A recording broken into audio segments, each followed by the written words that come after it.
Fala galera, boa noite, tudo bom com vocês? Aqui quem fala é o professor Lucas Nascimento, professor de História. Vou estar dividindo História aí com o professor Lucas Oliveira, esse bonitão aí que está trabalhando com vocês esse tempo todo, tá? E eu vou estar pegando a parte de História do Brasil. Eu sei que vocês estão muito ansiosos aí em estudar a História do Brasil, mas antes da gente entrar na História do Brasil propriamente dita, eu queria trabalhar com vocês um conceito que é extremamente importante a nível de vestibular, a nível desses concursos que a gente vai fazer, o ERJ, Enem, né? Então, o que eu queria trabalhar com vocês seria a organização temática da história. Porque quando a gente entende essa organização temática, fica mais fácil da gente interpretar questões. Muitas das vezes a gente erra algumas questões, não por não saber o conteúdo, mas por não entender o que a questão quer saber da gente. E a organização temática ela vai facilitar isso. E já de antemão, queria apresentar para vocês os 4 temas que a gente trabalha história. Os 2 últimos eles são relacionados, estão ligados ali, tá? A gente tem primeiramente o caráter político, depois a gente tem a visão econômica, depois a visão social, que tira um ramo aí, sai um raminho dessa visão social, dessa interpretação, desse estudo sobre a sociedade, que é a questão da cultura. E aí a gente vai ter que entender o que cada um desses vai falar. Por exemplo, a política, ela vai começar falando sobre relação de poder.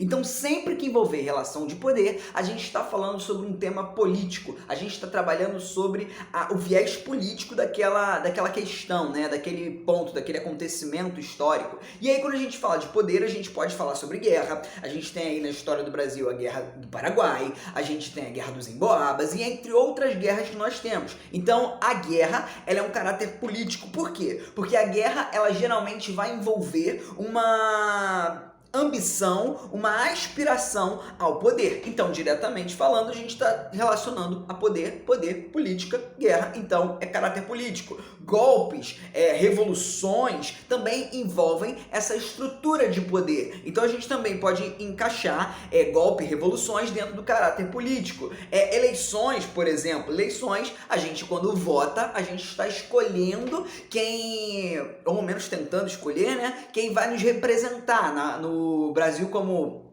uma república federativa, né? A gente tem o Brasil sendo governado através das eleições. A gente escolhe os nossos candidatos, nossos representantes. E a partir desse princípio também estamos tratando sobre relação de poder, tá? Tratados e diplomacia também estão inseridos dentro desse caráter de poder e automaticamente dentro da visão política. Para ficar fácil você pensar sobre essas questões políticas, é só você pensar em quem manda. Quem tá mandando? É um rei? É um presidente? É um califa, né, nos regimes de califado. Então, sempre que a gente pensar em quem manda, a gente está pensando numa visão política, a gente está trazendo a temática política para o estudo da história, tá? Ou então, quem rege, quem organiza aquela sociedade em pequenos grupos, a liderança de uma revolução, ou quem está encabeçando um golpe, e aí a gente está estudando sobre esse viés. É basicamente falando sobre o modelo de organização dessa sociedade, tá? Num outro ponto, não menos importante, a gente tem o caráter econômico. Quando a gente fala sobre economia, a gente está falando basicamente sobre capital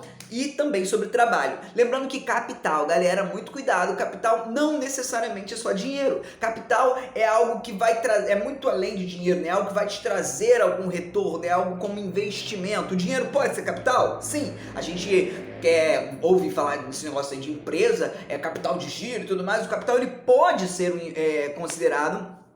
O dinheiro pode ser considerado um capital, perdão, mas o dinheiro não necessariamente é o capital. A gente tem várias coisas, a gente pode falar sobre capital de tempo, mas enfim, não vou me aprofundar nisso, mas eu quero que você entenda como é que funciona essa temática econômica. Quando a gente fala de moeda, quando a gente fala de comércio, como é que eles comercializavam, como é que eles trabalhavam as trocas econômicas, no caso do Brasil colonial, do Brasil pré-colonial, como é que são as moedas nos planos ali, plano cruzado, plano real, social, como é que a gente vai trabalhar isso? O modelo de produção, ele está diretamente ligado ao caráter econômico dessa interpretação, dessa leitura da história que a gente está fazendo. A questão de como funciona uma indústria, se é uma sociedade agrícola, se é uma sociedade que vive de subsistência, quando a gente trabalha com finanças, os bancos, sobre déficits e superávites de uma sociedade e principalmente, gente, a forma de trabalho. Se é um trabalho escravo, se é um trabalho assalariado, se é um trabalho compulsório, e tudo isso a gente vai trabalhando sobre a visão econômica dessa sociedade, tá? Depois a gente tem o caráter social. O social, ele vai falar sobre pessoas. A gente vai estar trabalhando sobre a sociedade. A sociologia, ela é um braço que vai basicamente interpretar essas sociedades, a leitura dessas sociedades, a leitura dessas pessoas, né, das ciências humanas. A sociologia aí, como a mais recente, ela vai surgir justamente para interpretar essa visão social, tá? E aí a gente fala de hierarquias. Vamos lá, vamos pensar numa hierarquia durante a Idade Média que vocês já estudaram. Nós temos lá uma sociedade de ordens, aquela pirâmidezinha, né? O primeiro, o segundo e o terceiro estado, os oratórios, os belatórios e os oratórios, né? Desculpa, os laboratórios, perdão, aqueles que oram, aqueles que guerreiam e aqueles que trabalham, dividindo essa sociedade. E que ponto eles estão nessa sociedade, que tipo de privilégio eles têm nessa sociedade, tudo isso envolve o caráter social. A gente fala sobre os gêneros, os papéis das pessoas, as profissões, as ocupações que essas pessoas têm, como funciona o tratamento com a infância, se as crianças elas são condicionadas a um regime de trabalho ou não, se elas estão ligadas a um jugo de escravidão ou não, né? As etnias que dividem, quem ocupa, quem não ocupa, formação do Brasil. A gente tem na formação do Brasil, né, durante o segundo reinado, com Dom Pedro II, ele vai tentar montar uma história oficial do Brasil. E ele vai dizer que o Brasil ele é composto por três raças, né, sobre três grupos étnicos. Aqueles que vieram de origem africana, aqueles que são autóctonos daqui, aqueles que são nativos daqui, os povos originários, né, os nativos, os indígenas,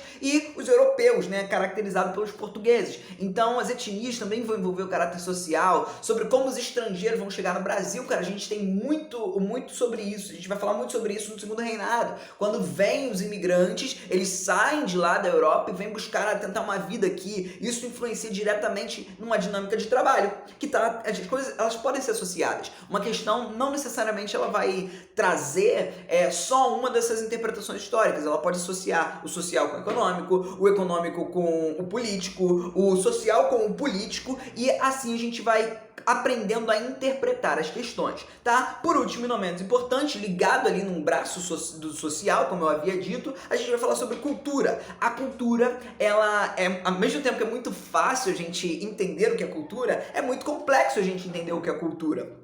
A cultura ela vai envolver basicamente a identidade da sociedade, daquele povo, daquele grupo social. Então nós temos a alimentação, como é que eles se alimentam, como é que eles se vestem, os esportes, canções, folclore, ferramentas, religião, crença, tudo isso está envolvido dentro da visão cultural que a gente tem sobre essa sociedade, tá? Então, até a próxima aula, galera. Aquele abraço.